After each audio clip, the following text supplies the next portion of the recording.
नहीं पवितर तेन सुन नलिहा सबके कर देबौ भीतर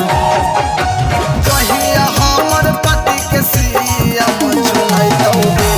कोटा में राइफल बटैतौ गे ना जहिया हमर पति के सीएम चुनैतौ गे कोटा में राइफल बटैतौ गे ना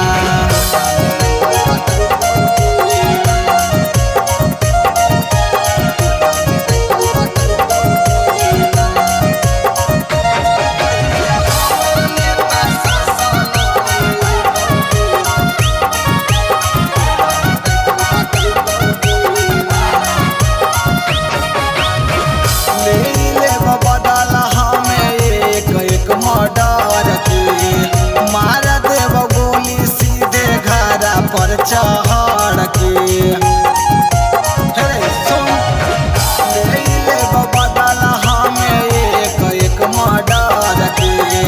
मार देव गोली सीधे घरा पर चढ़ के राहुल भाई मेरे घरे बन के अइतौ गे कोटा में राइफल बटैतौ गे ना